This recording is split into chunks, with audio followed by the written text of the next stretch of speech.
Yes, I'll say it again. I'd like to take this opportunity to welcome everyone to Sankofa Video Books and Cafe. My name is Kumau Malik.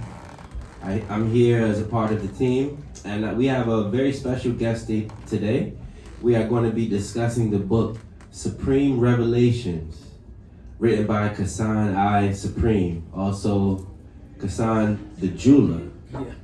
All right, so if everyone can give a warm welcome to our good brother Kasan Da Julah.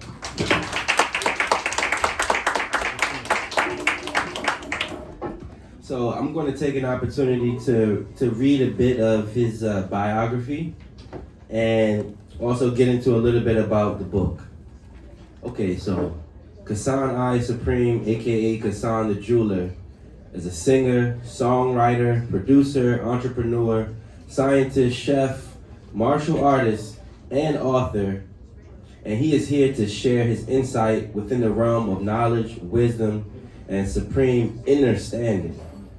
With this new release of Supreme Revelations, this book is a masterful compilation of philosophical essays, a thesis which covers a span of over 25 years of study and research, exploring knowledge of self on its deepest level by removing the yoke of religious dogma and breaking the shell of ignorance, discarding the white cloud of deception, misinformation, and confusion by revealing the egg of truth, unraveling the mysteries, the myth stories of the universe. Proper education always corrects errors, and that's peace. So if you actually were to read this, you would see that there's different spellings of words. That's why I tried to emphasize, and even acronyms. So we have proper education always corrects errors. If you look at the cover of the book here, we have several symbols on the cover of this book. That's what attracted me to this book when he approached us about carrying it here at the store. I was attracted. I saw that there was the star and the crescent moon. There was a pyramid with the eye of Heru or Horus, what's known as the Star of David, the cross, E equals MC squared, and even some other symbols. I think you have to explain these other two symbols here. I'm not sure what they are. I think it may be a Hindu symbol or something to that effect. But he's going to have an opportunity to explain all of the symbols here and all of the essays that he has here in the book. So without further ado, I want to allow Brother Kasan to say anything he wants to say about himself. And I think let's start off with, can you describe the cover of the book? Start by describing the cover of the book, and I'm going to hold it up. Mic check. First of all, ladies and gentlemen, I appreciate y'all joining us today. I'm going to be honest with y'all. This is actually my first book event, but I'm gonna act like I did this many times before. Alright, the cover. Alright, so the cover has different symbolisms on it. So as he said, has the eye of Horus within a pyramid, has the crescent moon and star, which is symbolic to Islam. We also have a depiction of Buddha from Buddhism. Star of David, or the Mogadawi, Shield of David, the cross from Christianity, and the symbol for Om, the OHM. And then of course E equals MC squared, which is symbolic to science. Now all of this together within the center is a picture of a man with the number 1, which basically is depicting the truth overlaps, the oneness in everything. So we could say Allah, for instance. So the root word of Allah is all. So that's the all. So when all things, that's the oneness. And if you break up the word Allah into 2 words, it's actually 2 words, Al and La, which is the source of everything in life. So again, the oneness. So I particularly don't subscribe to any one particular theology or school of thought, because I have once immersed myself in pretty much all of them along my journey. I just had the honor and the privilege of turning 50 years old in Ghana. So yeah, I said for my 50th, I want to be out there, and it's a monumental born day for me. So I'm saying that to say I've been on this journey for a long time, since I say about 1988, and we'll wait for the other questions, but that's to answer your first question. The symbolism on here is basically the many signs and symbols that I have immersed myself along my way in my journey, and I've come to learn that the truth overlaps and everything is in one, and one is in everything. Peace. Peace, peace. I appreciate that. And that gets us to the purpose of the book, which is to shed more light on everyday occurrences, as you say here in the beginning in your book. You say the purpose of this book is to have the reader to take a second look at everyday reality. Signs and symbols are used to put before us every day of our lives. You know, and I ask that you just take time to look at, as you say in the book, to just look at things with new eyes. So can you, and that's why I wanted to go over the symbols. So can you get into, elaborate on the purpose of this book and helping us to, how is reading this book going to impact our everyday lives and seeing things from a different standpoint? So basically, the purpose of the book was, like I said, to show and prove the oneness in all things, that we are more alike than separate at the end of the day. Two things that I've noticed, like, I don't want to say in America per se, but just in general sociology, two subjects people that are touchy to people, which is religion and politics. So at one time I used to be out there debating everybody. Oh, this or mine's better than that. But everybody gonna believe what they want to believe at the end of the day. And at the end of the day, if you ain't causing harm to others or yourself, then whatever works for you, because there's many paths to the same goal at the end of the day. So Marcus Garvey, I read a book, Theologies, Opinions and Philosophies of Marcus Garvey. And in that book, he said, if you can't find good company, the next best thing is to find a good book. Because when you get a book, it's like you're spending time with the author. So this is basically just sitting down with me, chopping it up, and we just basically talking about different religions and how alike that we are. So many, like, the way I formulated this book, right, was so it can be easily digestible, and it's just, I call it the beginner's guide to mind expansion. So it's gonna make you scratch the surface to make you want more. I actually have another book that I'm coming out with after this called 40 Days in the Wilderness. I'm a graduate of film school. I graduated film school 2 years ago, and I'm working on a documentary called Seeking to Find Who or What is God. So it's a journey for yourself, but it's also my own personal journey and what I've learned along the way. So if you're somebody like me that likes philosophy, theology, and just spark, I like to say, spark a thought, vibrate a brain cell. So if you're somebody like that, you're gonna love this book. So that was the purpose of putting the book together. Spark a thought, vibrate a brain cell. Yes, sir. Yeah, and you have a lot of nice sayings like that throughout the book. And I want to get into your upbringing, your journey. You alluded to it. And I know you talk about it a little bit here in the book. Yeah. You said 1988, it was junior high school in New York, Yes, where you came in contact with brothers from the 5%, Yes, sir. 5% Nation. So can you explain your journey and at the same time also enlighten those who may not really be familiar with 5%ers? Okay. So yeah, that was actually, I want to say that the foundation of it, 'cause I'm Jamaican, so I grew up around a lot of Rastas. So Rasta was really my foundation. So I already had some type of inkling of knowledge of self, but it wasn't to this degree until junior high school, like you said. I met a brother by the name of Divine and Majestic.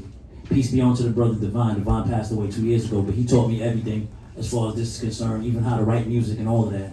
He was very instrumental in my upbringing. But what attracted me to them was the fact that they were young, powerful, and intelligent. So in the book, I speak about how every day they used to erase the board, because we had a class, right? And the teacher would work at another school. So she was a couple minutes late, like let's say 15, 20 minutes late when she was time to come to our classroom. So these brothers used to come in, erase the board, and put today's mathematics is.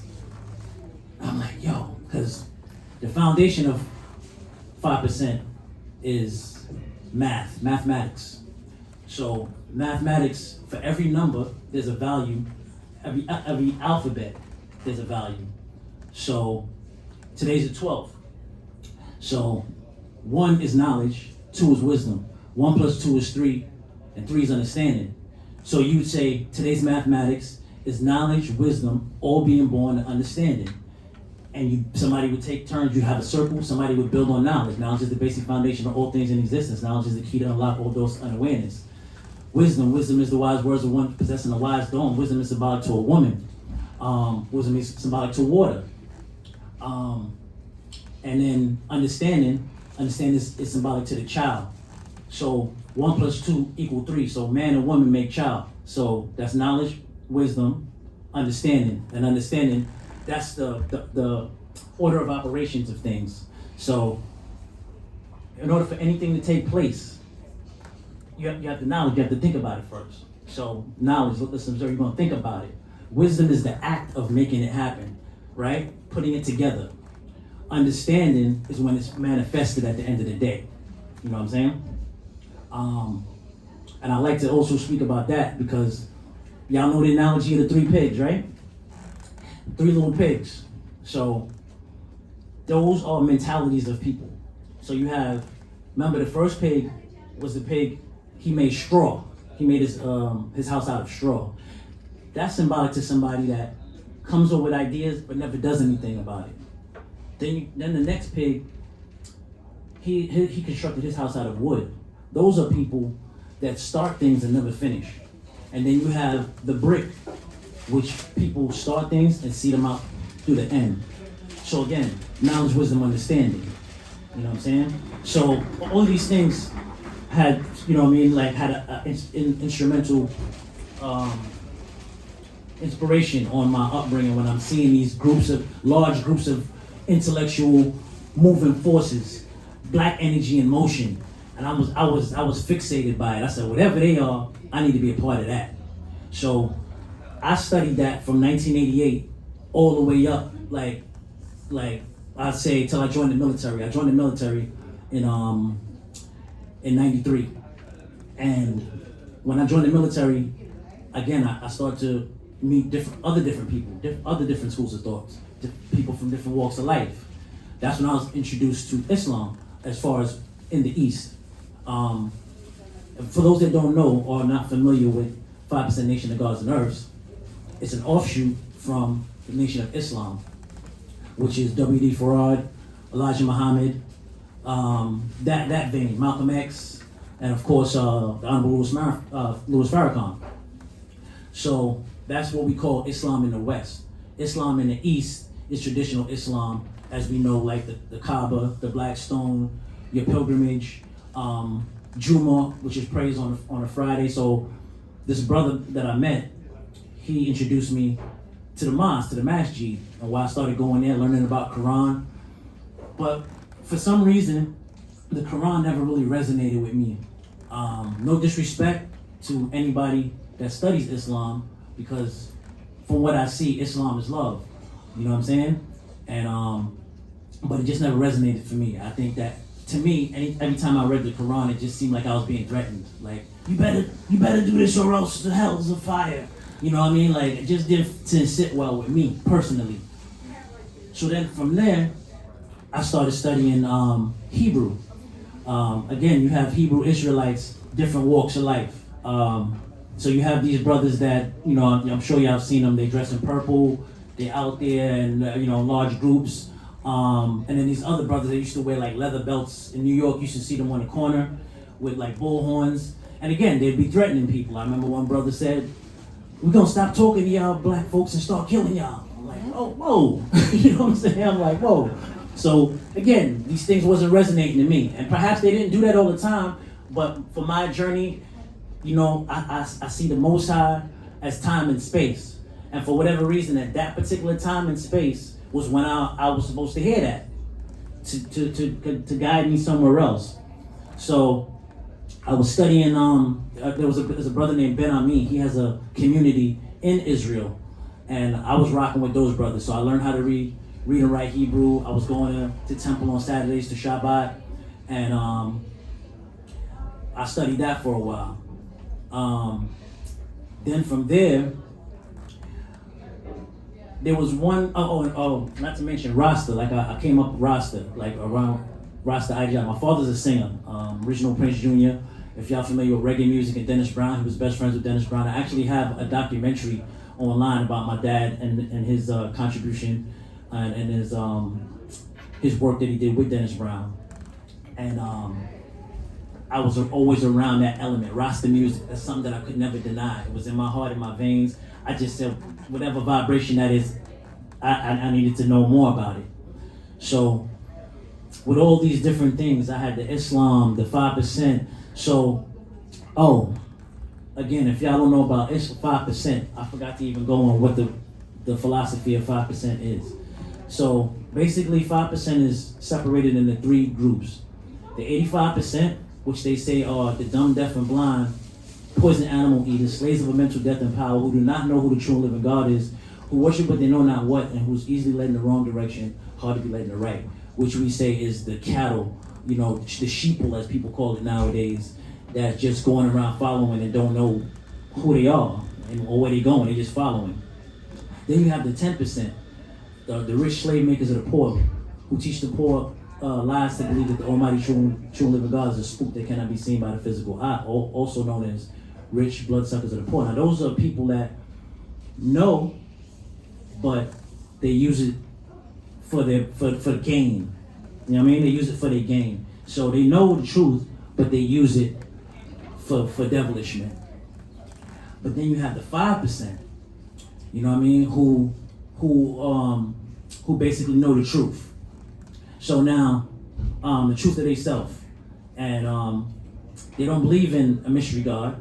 They believe of God in they self, right? And they don't search for that.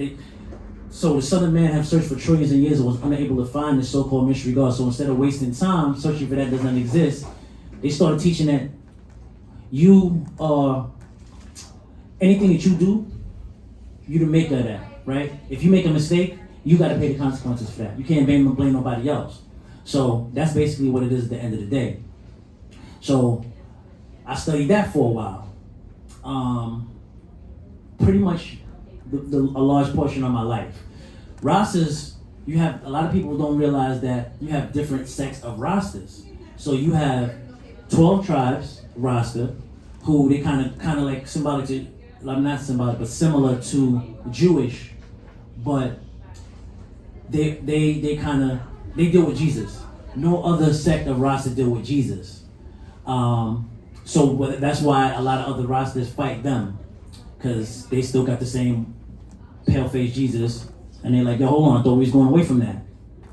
Then you have the bubble dreads, who wrap their head in a wrap, like, I don't know if y'all familiar with reggae music and artists such as Sizzla Kalonji. So like Sizzla, he's a bubble. Then you have the ancient order of Nyabingi, which they deal with fire and drums. So they was the first ones that have the drums. So you have the 3 drums, the kete drum, you got the high and the low. So when you had the low drums, the boom, boom, boom, boom, you beating down negativity, you beating down oppression. Then you have the higher drums that's bringing your wavelengths up, you know what I mean? And then you burning out the fire. The fire is a symbolism of burning out all negativity in your life at the same time. And then you chant psalms and certain scriptures and create a vibration amongst your brethren and your sister. So that part of it, I always embraced. But then you have Haile Selassie. Now that's the part where people have their differences. Some people see him as the second coming of Christ. Some people seeing him as God in the physical, and some people seeing him as a prophet. I kind of went on the vein of seeing him as a prophet. because through his birth spawned this whole culture worldwide of one love of Rasta, and the truth is evident. So I could sit here and talk about this all day, but I'm just briefly speaking about each part of my journey. And then one common denominator, there was a common theme that I saw, that everybody that I was looking up to at one time was a Freemason. And I was like, yo, what's up with that? Because I was always taught that was the Illuminati. You know what I mean? The Illuminati was, they were dealing with devilish men, and they might eat body parts, and they might eat baby. And I'm like, you know? I'm like, yo, it's got to be evil. But, you know, Elijah Muhammad, I looked up to him, and at one point in his journey, he was a Freemason, right? Marcus Garvey, I looked up to him. At one time, he was a Freemason. Haile Selassie, he dealt with an ancient order of Freemasonry. But what was the straw that broke the proverbial straw in the camel back was the first Rasta. I read a book called The First Rasta. The First Rasta is known to be a brother by the name of Leonard P. Howell, Leonard Percival Howell. And guess what? He was a Freemason at one time in his life. So I was like, yo, I want in. I want to learn. And if I see any baby eating, I'm out. You know what I'm saying? I was like, anything that was crazy, I was going to be out. But I wanted to give it a try. And in 2007, I met a brother I worked with. And he was like, yo, you got to know when to be one. And he got me in. I was initiated. And I took it to the highest level, 32nd degree, Knights Templar. And I got to say, it was positive the whole way up. Like I said, a Rasta would have been in here and been like, oh, okay, y'all all right. But I will say this, different orders do their own thing. I'm just talking about Prince Hall, the African Lodge, what I saw on that part of my journey. And I'm gonna be honest with you, this is being taped and video. People gonna hear this and see this and be like, you a Mason? Like, I don't make it publicly known. But I'm 50 years old right now, and you know, I'm like, you know, I'm a grown man. You know what I mean? If you don't like me because of something I studied, then you wasn't my real friend to begin with. And I've actually lost friends that did hear about it and said, oh, you went in their temple? Oh, I can't be cool with you.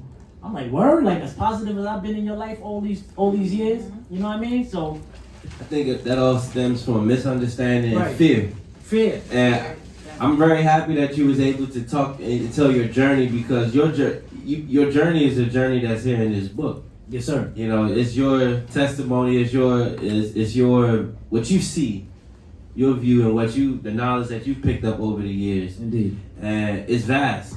Like, you know, I can relate to a lot of the things that you're saying, in the sense that I was put onto the 5% Nation by a brother named Culture. So you talk about 1 being the knowledge, 2 being the wisdom, 3 understanding, and 4 is the culture. Right. And so I feel like that's really what, and 4 is also symbolic of foundation. It's a square, you know. You got to crawl before you can walk. The baby, the child is going to be a baby. They're going to crawl before they stand up.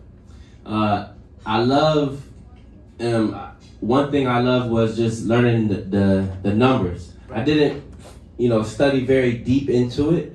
But this is a question I have for you, because I didn't put the alphabet to memory, but I know there's various lessons, and a lot of these lessons came from the Nation of Islam and then to the Nation of Gods and Earths. But these were oral lessons that people would speak to each other, and then you have to memorize it. So how do you feel about some of this stuff? In the sense like being put in books, because now there's books that write about it, but I know at a certain time it was very much so a living culture of like, oh, you meet the brother, then this is your person that kind of, helps you learn. Or do they give you paperwork, or I feel like some things are, not necessarily supposed to be written down. It's supposed to be written down in here. So could you just talk about that, like getting the knowledge from word of mouth, being around people, versus in a book, or even now how people are getting it through AI and things like that? Right. That's a very good question. So how we got it back in the 80s, because I got my knowledge itself in 1988, and how it was done back then was for the math and the alphabet. Like you said, knowledge, wisdom, understanding, culture, freedom, power, refinement, 6 is equality, 7 is God, 8 is build to destroy, 9 is born, 0 is cipher. So, and everything else after 9 and 0 is a combination of each number. Again, you repeat it. So that's why they say 9 is the highest number. There's also been a debate about 0 and 9. 0 and 9, which one is higher? Because to me, 0, as they say, Ian Sof, the beginning and the end, all and nothing. You have to have nothing before you can have 1. You know what I'm saying? Before you have, and then also it's a pie. So if you have a pie is a circle. After you start splitting up the pie, now you got 1 out of that pie, 2 out of that pie, 3 out of that pie. So, but to answer your question, how we got it was, you'd have the words, knowledge, wisdom, understanding, for instance, and you would have to go out and go in a dictionary and define it yourself. So, but later on, somebody used to give you a paper with it already defined. You know what I'm saying? So, as far as the math and the alphabet, you were supposed to go out there and have your own, make your own decision, your own definition, get your own definition. But as far as the lessons are concerned, the 1 to 10, who's the original man? The original man is the Asiatic black man, and make it the owner, the cream, the planet, earth, father, civilization, God, the universe. That's the first degree in the 1 to 10, which is called the student enrollment. So they used to give out the student enrollment, and if you couldn't study the student enrollment and memorize that, then it make no sense that you continue on, because after that, you got the 1 to 36, the 1 to 14, the 1 to 40, and then the solar actual facts. And if you can't memorize 10, you ain't gonna be able to memorize 40. But let me stop you there, because now you talking about how the brothers used to erase what's on the board. Yeah. And then this is like a whole parallel curriculum, or Right. different, you know? Right. And a lot of people don't know the influence of 5% on hip hop. I mean, people know who were around, but a lot of people today don't really know about that. Like a lot of the, like even KRS-One, you know, Knowledge Reigns Supreme 1, that's even speaking to that effect. Wu-Tang Clan, so many. Big Daddy Kane, You know, so many. I'm sure you can go along the list, but I guess I'm wondering how is the 5% Nation similar to Freemasonry? Is it similar in any way? It's similar. The only similarity that it has. But first, before I go there, I just wanted to just finish answering your question that you asked me the first time about oral, transcribing orally as far as paper. So I was saying the math and the alphabet, you got to study that yourself. The lessons is written already. It was originally written from NOI, W.D. Ford, originally had this curriculum, as you said. And the father, Clarence 13X, or Allah the Father, he edited them and changed out some things. So a lot of the lessons, they're not the same. There'll be a little word that changes everything. So that's the answer to that question. And then your second question was, repeat that again for me, brother. I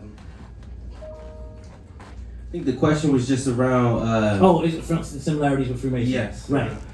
So the only thing that's similar is the fact of question and answers, and it's a street fraternity.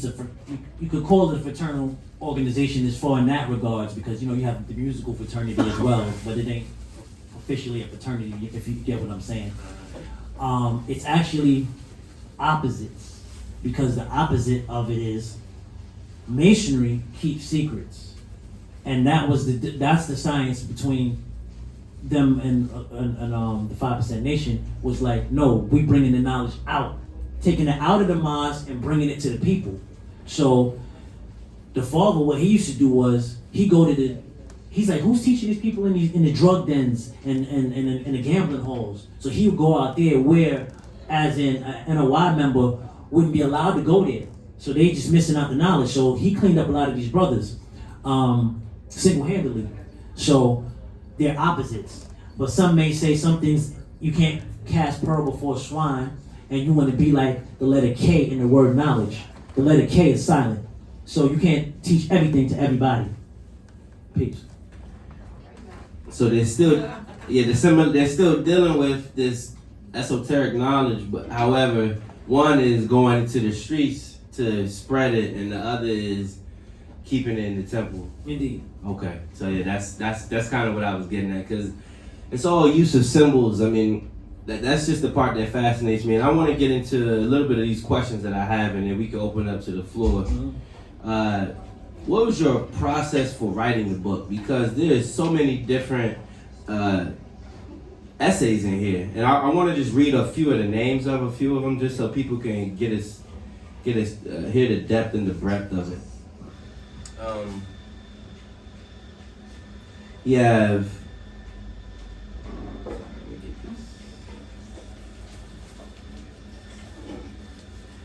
What is mathematics? You have unified field theory. Black woman, co-creator of the universe and mother of all nations. In mathematics section, you have the science of numbers, Pythagorean theorem. 10 is the perfect number, constant elevation. Chess, the game of life. Right, just diet. No to meat. The 7 characteristics of a wise man. You have philosophy and opinions of Marcus Garvey. You have ATOM, Adam, the original man, and ADAM, the pale man. 5%. What is God? What is the devil? Cain and Abel. The Ark of the Covenant. It's so much here, you know? So, but I did read those out of order. I will say you did start from the symbolism of the egg. Right. So, what was your process for writing the book? How did you choose what you wanted to select? You know, how did you choose what you wanted to be in here? Because there's so much here. Right. Well, as I said earlier, it was going to be a thesis. It was going to be a bunch of different books, a compilation of different books. And then you have Right, Just Diet, as you said. It have knowledge. You have the mathematics. And then I was like, you know what? Let me do a DVD. You know, DVDs was back in the day. You know what I mean? Let me do a DVD. And then I just got tired of unintentionally procrastinating. So I just said, you know what? It was I don't remember it was actually 2012 New Year's. That was my 2012 New Year's resolution that I'm gonna put this book out. So all the compilations, all the different, I just put it all into one. So it was definitely years of different studies, and I just chose the best, most interesting that I figured that I wouldn't overwhelm the reader with too much stuff. And like I said, it's easy reading, and a lot of people give these to their children, their teens. It's good for, it's just, like I said, the beginner's guide to brain expansion. Because after you read this, you definitely gonna want more. I do like the way you said that. You know, it is, I would like, if people could look at it, there's not a lot of text. There's a lot of images here in the book. And it also is something that you can pick up and put down. You don't have to read it necessarily from cover to cover, although you might want to. It's something you can refer to because of all the various topics and headings that are in the book. So my next question was, speaking of some of these passages, let's get into some of our favorite passages from the book, favorite essays. I know I had one which was, I alluded to it just now when I talked about the symbolism of the egg, right? And I found that you related the egg in the fact that the egg has 3 parts to the egg. You have the outer shell, you have the white, and then you have the egg white, and then you have the yolk. And so all of these things you were saying was symbolic of knowledge, wisdom, and understanding. Right. The knowledge is a surface level knowledge without that experience. You know, so once you get under the surface, then now you're having the experience with, you know, the egg white. That's your experience, which is the wisdom. But really, what you're looking for is to get to that yoke. To the yoke, right? The yoke is the understanding and the application of knowledge, and that yoke is it's that chicken. You know, the chicken is everything is infinite creative possibilities there. That's the culmination. So I thought that was wonderful, and you guys may want to. I'll open it up. He has a lot of pictures here. You know, he have egg, and then there's an egg wrapped around with the serpent. You can get in, talk about that a little bit. But even right next, he has a periodic table, and then he has in the beginning, and it's kind of like a parallel between the Genesis story and actual science, protons and electrons and neutrons, a cell birth, you know. And so I found that fun. I found that very fascinating. I like that you are connecting culture. You're connecting science and spirituality. That's what's been disconnected with the religion and trying to confuse people. So it seems like your whole life, and I can relate to this very much so, is you're trying to find the common thread between all of them. Indeed. And I think organizations like the 5%, Freemasonry, even Rasta have tried to synchronize or look at a lot of different information and make sense of it for people. So I can see how you did that. Just showing who was the original man. Now, the black man. All right. Absolutely. These images are very, very, very powerful here. I had one more that I wanted to mention. I thought it was okay. I don't remember what page, but I remember it. And this is also a testament to how good symbols are and as a teaching mechanism. Because I was trying to find the page to read it, but I realized after I read it, it was already in me. So I don't even actually need to look at the page. It was the one where you talked about the sun, the yellow sun, the blue water, and how they create the green vegetation on the earth. Indeed. I thought that was beautiful. Also going with that number 3, with the knowledge, wisdom, and understanding. It's like the sun, he used the analogy of the sun making love to the ocean, the waters, and then producing the green vegetation. And if you look at the colors, it's right in line. When you combine yellow with blue, you get green. Green, right. And so he said that's no mistake. So we have out in the world all the lessons that we need. Like, we don't have to look outside of ourselves, outside of nature, outside of ourselves to find, like you said, the dogma or mystery, type of understanding. So I thought that was beautiful. Those are some of the ones I like. Thank you, brother. And I think these are lessons that people can take with them. And I like you said, this is something you could teach a child. Right. A child, you could even show it to them, with the crayons and make it a whole project. So I think it's phenomenal what you did with this book, brother. I wish I would have finished it before I came to discuss, because as I was reading it, this is something where you just read it and then you have to sit there and meditate. Even some of the things you're saying, it may challenge people's preconceived notions or their own beliefs, but give it a chance, sit with it, do your own research, as you always say, and I appreciate you. And I would like to hear from you. What are some of your favorite essays in here? I like it all, but if I could pick 2, I definitely like the Cain and Abel analogy in the scriptures, because the scriptures is really a bunch of stories that's intertwined in allegory. So the problem is, again, it's a sensitive subject. You know what I'm saying? People, no, that really happened. They really walked on water. You know what I mean? Everything is real at the end of the day. You know what I'm saying? That's for me. That's what works for me. Reality works for me. So, to answer your question, again, Cain and Abel. So it was an allegoric story. Cain killed Abel. Cain, if you look up the word Cain, Cain is a crutch.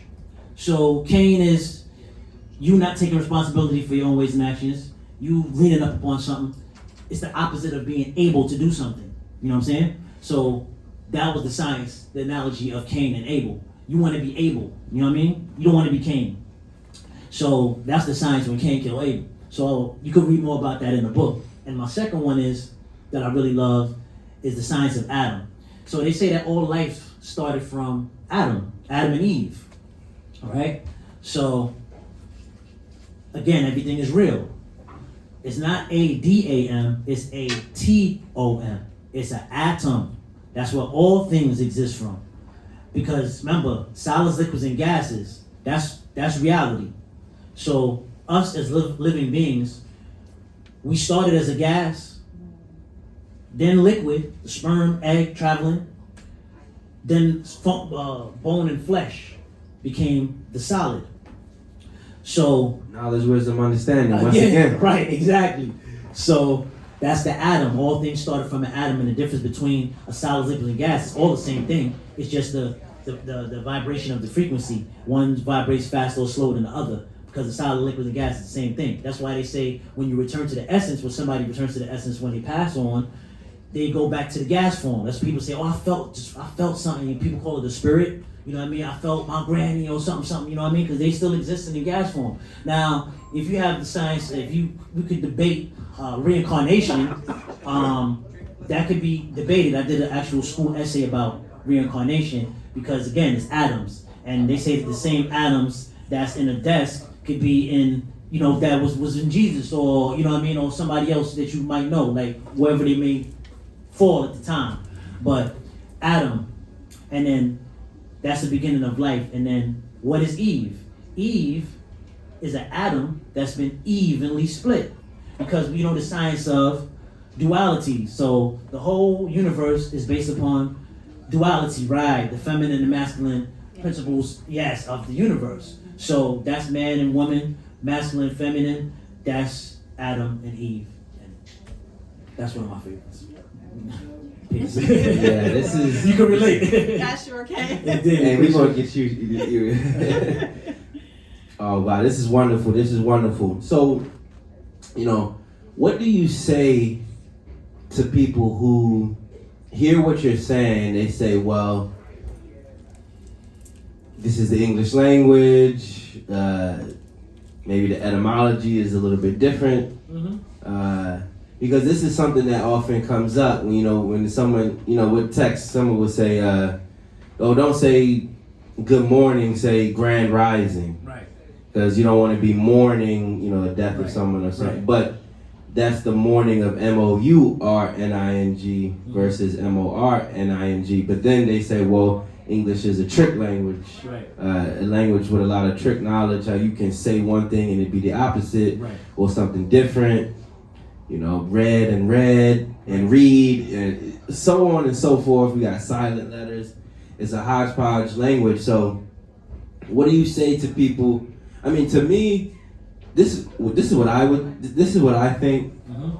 is you learn things in symbols and parables and proverbs, Right. and allegories. Mm-hmm. And so the truth of it becomes apparent by the application of it, in a sense. It's like, okay, if you can make sense of it and make a practical use out of it in your life, then that's as real as it truly needs to be. But for some people, like you said, they're like, well, no, these are real people, and what do you mean that A-D-A-M and A-T-O-M? Is this some big conspiracy? Okay, so like, what do you say to those people? Well, first of all, as you said, the etymology, as you say, you can have one word that means two different things. Brother by the name of King taught me that a long time ago about pray. You know what I mean? You know, got a word that sounds the same, but it's spelled two different ways, P-R-E-Y and P-R-A-Y. So he was like, I pray like an eagle. I'm like, what you mean you pray like an eagle? He said, you know how they teach us to pray with our eyes closed and our hands together? I pray with my eyes open and my talons out. If you pray, you say, I want to get a job, you go out and get that. You put your eyes on it first and you go out and get that. You go out and get that. And then also, to piggyback off what you were saying, etymology is all about your intention. So even though something may sound same as like he said something, it's your intention when you meant it. You can have people from other countries that curse somebody out by accident, but he meant something good from his heart. So what happens there? You know what I'm saying? And then also that brings me to one of the other symbols on here, which is the symbol of the Om. So the Om, because guess what? This goes deeper than language and words. It's about vibration, right? So that's what the beginning of life is, a vibration. Once the sperm hits the egg, it begins to vibrate first and then spins at a terrific speed and then fertilizes and becomes flesh and bone. Again, a vibration of the universe, the planets. Whenever islands are formed, it starts with a vibration and they become cohesive and become islands. So Om is, again, knowledge, wisdom, understanding. It's O, H, and an M.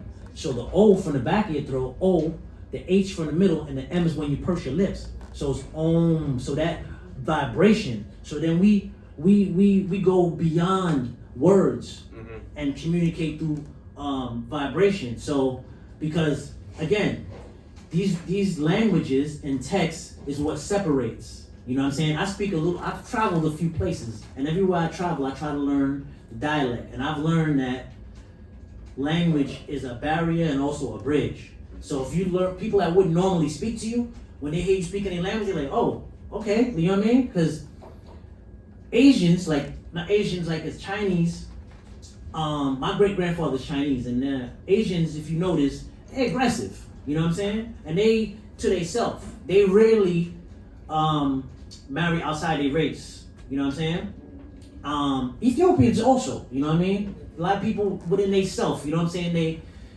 They don't, because, again, we could get to the roster, because you know that Haile Selassie was the 227th ruler, 225th emperor. There were two females, Yodit, and I can't remember the other one at the moment. But it's an unbroken chain.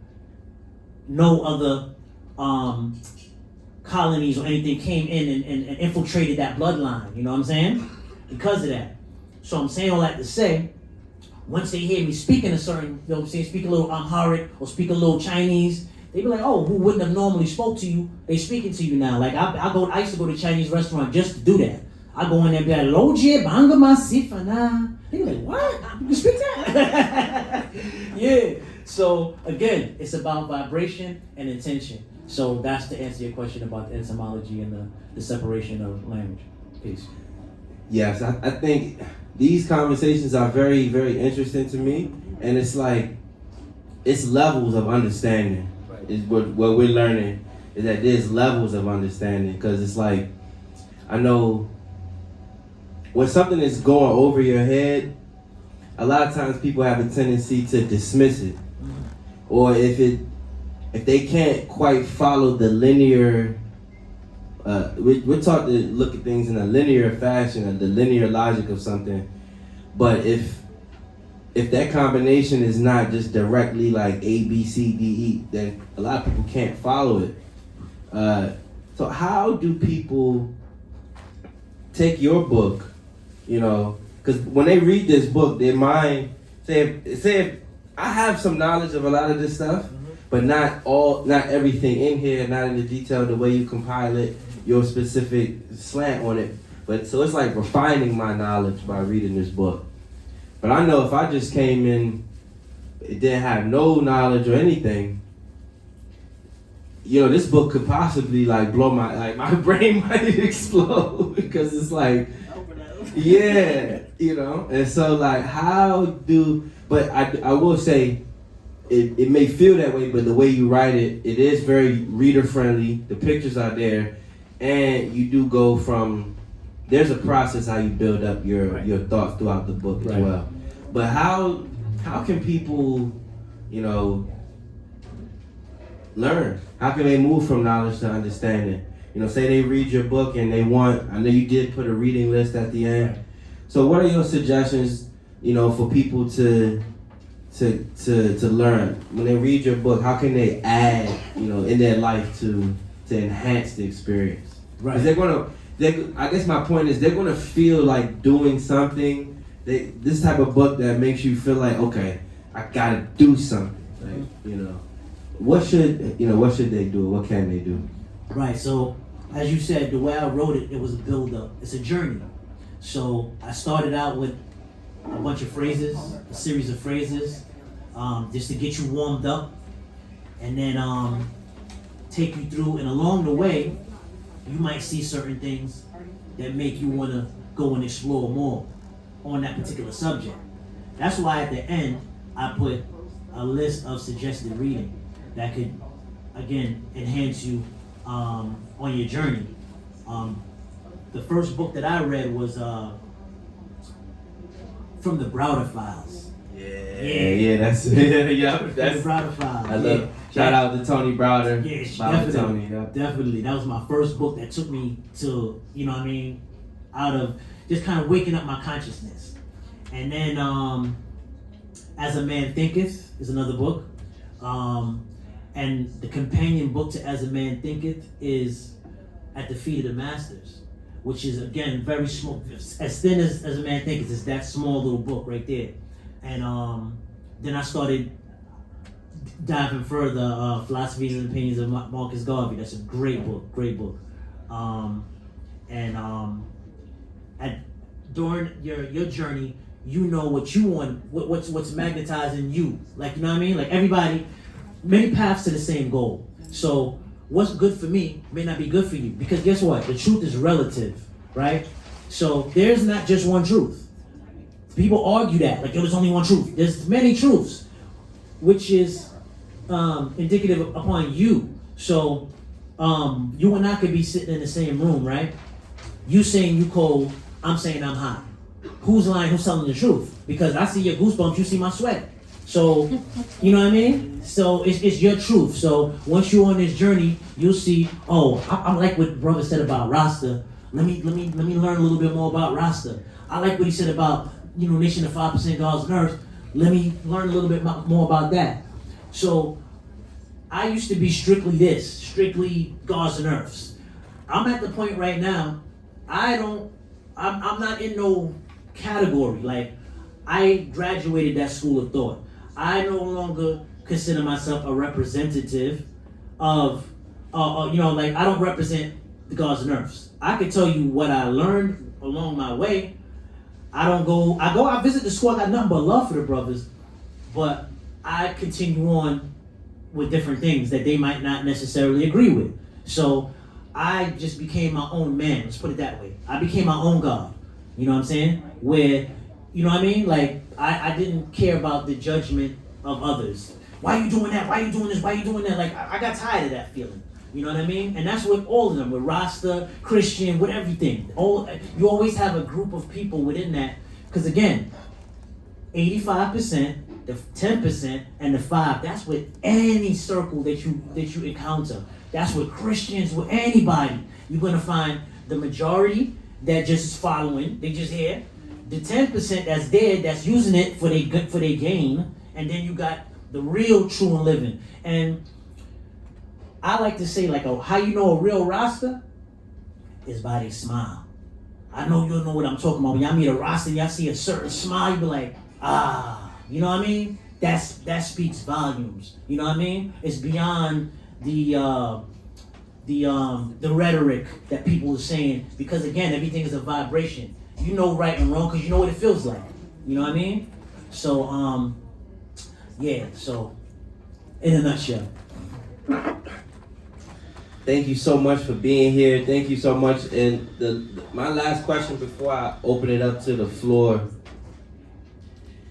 And this is a very fruitful conversation. This is my type of conversation. Yes, I would say, and I look forward to speaking with you a little bit afterwards as well. So your book is self-published, like you said. You published it 2012. Yes. So I want to know, it's 2025 now. You said this is your first book talk. So right. What, from 13 years from publishing the book to here, what was that experience like, and what finally got you here, and things like that. I want to know about that. Yes, sir. And then also I want to know, what is the importance of your book being available in a store like Sankofa, in black bookstores and local bookstores, and just on shelves? What's the importance of it being there versus only, having it online and things like that? All right. So that 13-year process from then to now. Then now. All right. Well, so you have what's Kindle Direct Publishing right now. Before that, it was called Create Space. So I'm from the Create Space time, and I just wanted to just write a book. And after I've completed the book, I didn't do much promotion. I didn't really push it out. I'll be honest with you, I wasn't really confident in my own works. So, because, what I mean? Like, the black community kind of jokingly, we clown each other when we want to excel. You know what I mean? Oh, this nigga wanna write a book. Oh shit, this nigga wanna write a book. Like, you know what I mean? Like, who we think he is writing a book? You know what I mean? So I was like shielding it, like, you know what I mean? And again, I've reached the stage where right now I'm my own man. I don't really care about how they feel about that. You know what I mean? Like, yes, I wrote a book. Yes, I'm proud of it. Like, you know what I mean? I stand on that. You know what I mean? So that's the difference between then and now. Because now it's been selling out. I've been getting a lot of sales. It sold a few here. Blue Nile sold out twice. I have it in New York. I have it in Florida. It's available on Amazon, Barnes and Nobles, Target, and it's been doing well. And the difference is, I promote it now. You know what I mean? Thank you. I promote it now. So, that comes with just confidence. You know what I mean? In your work. There's other things that I do. Like I said, I make film. I produce. I make beats. My dad is a singer. My sister's a singer. My children sing. My son was discovered by Offset. He was signed to QC Records in Atlanta. So music and creativity, I'm surrounded by that, and I'm honored and privileged to be a part of that. And again, the difference between now and then is I promote it now. And your second question was, what's the significance of it being in a black bookstore? Just to be able to commune with one another. I'm from the old school, so I like to have a physical copy of a book and sit down and read. I mean, if people want to go, I get the Kindle thing and the online reading thing, but I just like to just have a book in my hand. You know what I mean? You know what I'm saying? Because reading is a part of eating. It's digestion. You know what I'm saying? It's how you feed your mind and your soul. You know what I'm saying? So, I mean, people like ready-made meals and, you know what I mean, and freeze-dried stuff and all of that, but it's good to have a nice home-cooked meal. So a book like this in your hand, like books like on your shelf, is like a home-cooked meal. Yep. And being able to come in a bookstore as people, not just online, we're communal people. You know what I mean? Us as Africans, we communal people. We tribal. We used to being around our people. We all in the same room right now. We might not talk to each other. You know what I mean? There's other people in this building right now. We haven't said talk to each other, but it feels good to know that they're here. You know what I mean? So that's what's good about having a black bookstore. I hope to always see it. Bookstores around. That's why I frequent it. Even before my book was in here, I came in here, and I support. And I think that it's very important for that and pass that on to your children, people that you meet. Those who meet at the bookstore. That's why the location is good, because you're next to, historic Black College, Howard, and people come here, they kick it, and there's this bookstore. Because I heard about Sankofa before I ever moved to DC. I heard, there's this bookstore called Sankofa, son. You gotta check it out. And I made sure I checked it out. So the name ring bells and the vibration. They said it has the number one thing they said, yes, we can buy books anywhere, but the best thing that they said, it has a very good vibes here. The energy, yes. And that comes with having a black bookstore and having black books here and being a part of it. So. Yes, man. I appreciate you for being here, Brother Kasan. This was great, and I appreciate you. I applaud your effort and your persistence and following up and staying there, not drifting, because we get requests all the time for books to get in the store. and we can't always get to it as quickly as we would like. Right. But those ones who, it was your time, my brother. You know what I'm saying? Your time had come. You had the stars had aligned for you to be in here, and everything worked out for this date.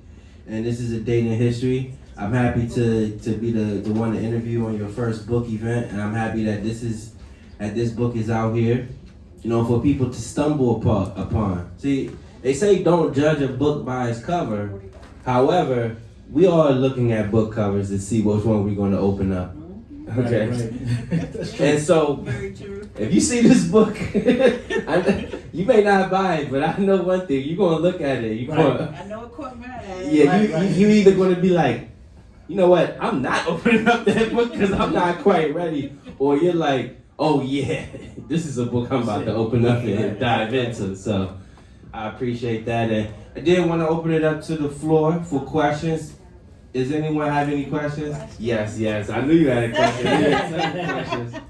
Please. So when can we expect a documentary from you? Because you mentioned you graduated from film school Yes. like 2 years ago. Yes. So are you coming out with new projects as far as that? Yes. I share my. You can find me on YouTube. Actually, YouTube. Kasan Da Julah. I have a few documentaries out there, but I have a trail out right now for. It's called Seeking to Find Who or What is God, which is kind of like an advanced level to this. So, and like I said, it's more of my own journey as well that I found. It didn't start out to be my own journey. I would just like want to hear other people's opinion. I have interviews from people on the street, everyday people here in DC, in New York, and also I just came back from Ghana. And I got some interviews over there in Ghana as well. I spoke to some tribal people, a reverend over there, just to see how the truth overlaps. So I have that. I'm actually on part 3 of that, and I'm shopping it to film festivals. So y'all can check that out. You got me on socials. If you check me on social, Kasan Da Julah on Instagram. I'm on Facebook, but Facebook is more like, you know, my family, friends. I don't really post too much of my work on there. My work you can be found on IG. Okay, so I'll follow you. Yes, follow me on there. Y'all can reach out to me. I'm approachable. Y'all can reach me at any questions y'all may have. Y'all could ask me. So that's the answer to your question. Yes, that's me right there. Yes, sir. That's it. Thank you. Can you actually I'll spell it for everyone. So that is KASAN DAJULAH. Yes. My man's verified. Verified. I don't know what that means, if that means anything to you or not, but You mind repeating that? yeah, KASANDAJULAH.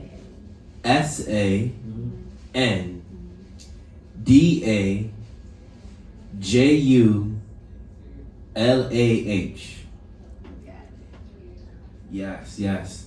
Well, Oh, you a Libra. Yeah, I was gonna ask you what side you was earlier. You got Libra energy. You have a Oh, you question? said okay. Oh, good. We have a Libra. any more? We do have one more question. Okay. Pieces. Congratulations, Pete. Thank for, you. Appreciate you. You know, the bravery. I know it takes a lot. You said it was your first talk. Yes, to yes. Come out. Congratulations on that. Thank It'll be you. The first of many. So I was just curious listening to everything that you were sharing here. It actually did really spark my interest. There were a lot of like things that I felt were kind of like common knowledge that you were delving into further. That was like, oh, I didn't know that. So I'm Right. like kind of like jotting notes down. So Yes, that's kinda please. Cool. But I was curious, like, who is your ideal audience for this book, and what would you like them to take away? I think at this moment right now, like from what I understand you saying, it's like you would produce or offer continued readings for people to continue their journey. Right. But I feel like in this moment, so many people that might have not ever been like gravitated towards this type of information or this bookstore are like looking for answers right now because of the present moment where we are historically. So like, I'm just kind of curious in that regard, like what is the trajectory? If this is the starting point, what are the next steps? So I guess it's three part, right? So Right. it's like, okay, who's your ideal audience? Right. Like, are they young men, young women? Are they both? What would you like them to take away from it? And like, what is the trajectory? Okay. Thank you. So to answer your first question, the ideal audience is anybody seeking knowledge. You know, that's doesn't have any age preference. You know what I'm saying? Because they say you can't teach a old dog new tricks, but we all are on a journey in life, and some people don't wake up till later. You know what I mean? They like, you know what I'm saying? And a lot of us become products of our environment. Like I said, I was telling you I was influenced by my immediate circle when I was, growing up. And you might be around an ignorant circle. And they don't, whenever you bring up something positive or anything enlightening, they shut it down or they want to talk, they change the subject. So it might take you to move somewhere else and attract a different circle, or you just, you grow on your own journey. So to answer your question, my ideal audience is young, old, anybody that's interested in sparking a thought, vibrating a brain cell. And the second question was, what's the second one? I guess if there were one, if you could summarize it in one sentence, what would you like someone to take away? Take away, right. So to take away would be, like I said, I want somebody, it's my hopes that at the end of you reading this book, you craving more. Like you now saying, okay, yo, I never thought about that like that before. You know what I mean? And if this is your first book that sparks your brain cell, you want more books now. And you find a black bookstore like Sankofa and you start buying down their shelf.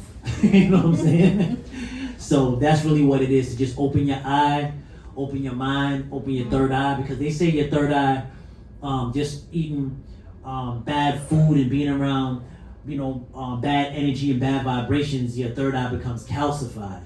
So it's like when you wake up in the morning and you got that eye boogers in your eye, and it's, you gotta scrape the eye boogers out, and you just start to peer open and just see the light start to shine in.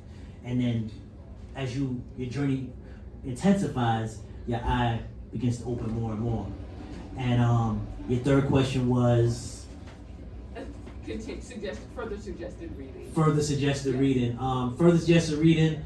I would say, I have a list in the back, but while you got me here, I'm gonna tell you what, because again, this was 2012. So I'm not even the same person that I was when I wrote the book. You know what I mean? I was very much 5%. I would tell you to go find a 5%. You know what I'm saying? But I have studied so much more since then, and I've grown so much since then. So I would suggest my first book was, like I said, From the Browder Files. That was a great book to start. The Nile Valley Contribution to Civilization was another one of his books that was great. If you really into some high science, there's some books from the Nation of Islam that you could look up as well. Oh yes, and he has these books. Those are great starting points. And again, like I said, there might be certain subject matter that stimulates you more than others. If you're looking for Rasta science, you could look up the Kebra Nagas, which tells you stories in the Bible that you never really knew about, like how Haile Selassie came through his birth line. So, and it came from King Solomon and Queen of Sheba. So when Queen of Sheba visited Solomon, they had a baby. And that baby, yes, was Ibn Hakim, son of a wise man, who from that point on was an unbroken line to Haile Selassie I, aka Rastafari, or Rastafari. So these, again, different paths. And if you were looking for some science, you might look for, some science books. But that's why I put the different symbolisms on the front. It's what vibrates to you. Because I've studied Zen Buddhism, I've studied traditional Buddhism, learning to sit still. Sometimes you don't even need a whole bunch of books, you just need to sit still. You know what I'm saying? And you get the answers in stillness. Yeah. You know what I mean? Because if you look, it's like your mind is like looking in a pond, and your thoughts are the ripples. So if you got a whole bunch of thoughts and your brain waves in your brain is racing all day, you ain't gonna calm those waters. Once you sit down, 'cause that's why some people don't get answers till they dream, till they sleep, because that's when you finally calming down. So sit still sometimes, and like you said, after you read, you need to sit still and digest what you've read. And if you are interested in the Nation of Gods and Earths, you could always look that up. There's different regents, but it started in Mecca, what they say Mecca, which is Harlem, the street academy, and they have classes there, and they also have them in Brooklyn, which they call Medina. They have classes there as well. I take nothing from anything that I've learned. I don't have no love lost for any of my brothers and sisters that I've encountered along the way in different schools of thought. But you could definitely start there. And again, you could reach out to me always on social media if you have any additional questions or any pointers or guidance that you may need. Peace. Can you read out the titles and the Yeah, authors? For the yeah, so the ones that I brought out here were the ones that first one, two he mentioned were from Anthony Browder. Mm-hmm. And the first is called From the Browder File, 22 Essays on the African American Experience. I highly recommend this book. You know, I've been working in Sankofa over 5 years. When people come here and they ask me for a book, a recommendation, and I'm like, well, what are you interested in? If they don't have anything to say after that, this is the first book I always will show them. Nile Valley Contributions to Civilization, also by Tony Browder, gives you a very good in-depth. This is a great history book. Also, a lot of pictures in here as well. Both of his books have a lot of pictures, and your books have pictures as well. I think it's very good to hit people from, you know, the two different sides of the brain. You know, the written side and then also the image formation side. We have this one here is the Kebra Nagast, which actually means the glory of kings. And it's a story of how the Queen of Sheba and King Solomon came together and had a child, and that child went back to Ethiopia. So, and there's actually a lot of other stories. These are certain stories that are within the Ethiopian Orthodox Church, but also Rastafarians utilize these as well because of the reverence that they have for the Ethiopian Orthodox Church. And this one here is actually called The Supreme Lessons of the Gods and Earths, okay? This is a guide for 5%ers to follow as taught by Clarence 13X, Allah. That's the one who founded the organization. So within here, you're going to learn just some of the basic information. We're talking about like the supreme mathematics, so the symbolism of the numbers 1 through 9, including 0, and then also the supreme alphabet. You know, every letter has its own meaning. So, and I didn't get so deep into the supreme alphabet. After this conversation, it makes me want to get deeper into it. Mm-hmm. But I know I know there's certain ones like, I think it's D, Divine. Right. Yeah, so he met a brother named Divine, so I think S is probably sincere. Like there's certain... Self Savior. Huh? Self Savior. Okay, self Savior. But there's these certain words, like people, you may meet people with these different names. And if it kind of goes back to... Right. If you know, you'll be like, oh, are you a 5%er or do you study that? I'm like, yeah. Because like my boy Culture, before I knew anything about 5% Nation, we had a friend named Culture. We didn't know why his name was Culture or nothing like that. We was just like, oh, that's Culture. And he was a rapper and he was spitting knowledge like wait, what? He's literally was that person. You would hear, this is when I was in Atlanta. I went to Morehouse. And he would be on the promenade at Clark, Atlanta, just rapping with a backpack, and just like his lyrics and what he was saying was different. It wasn't just like the whatever. It was knowledge. He was telling Black history, high science. He's calling out the forces that be, and then he's even we learned later. It's like even some of the things he was even putting into his raps were some of the student enrollment lessons and things like that. But it gave him like, I would say like his image on the campus was like a brother that's like, wake up. He's like that one person on the campus is like, you guys are sleepwalking. into the black bourgeoisie, and y'all need to really get with this real. Who was the original man? Like he was busting in your face. It was like you said, your classmate that erased the stuff on the board and write their own thing. Like he was doing stuff like that. So that inspired me. So this is like a full circle, 360, degree moment for me, bringing me back. And I appreciate you for doing so, my brother. And we appreciate everyone for being here. We want everyone to thank Sankofa. We want to thank Sankofa Video Books and Cafe for allowing us to be here. Yes, sir. Thank you. Yes, sir. And this is what Sankofa is about. We have big name books here, but also we're a community bookstore, not just a black bookstore. We're a community bookstore. We want to reach out to independent authors, people who are self-published, people who are looking to build their audience, right. And we can't help everybody, but we'll do our best. And this is a great addition to our shelf. So I appreciate you for being here. Thank you, brother. And if you had any closing remarks that you want to leave with the people, yes, sir. You might want to repeat the social media and how they can find you. Yes. And then we can go on. So I do want to add 2 other books to that book list. So y'all can also look up Niggas to Gods was a very positive book as well, powerful, by the author's name is Akil. And then if you want to get a deep dive, like I was trying to remember the book earlier, it's called Theology of Time. Theology of Time is a very powerful book. But me myself, I had to sit on a book for like 4 years first. And I was like, yo, I ain't ready. I wasn't ready for that because it's a deep dive.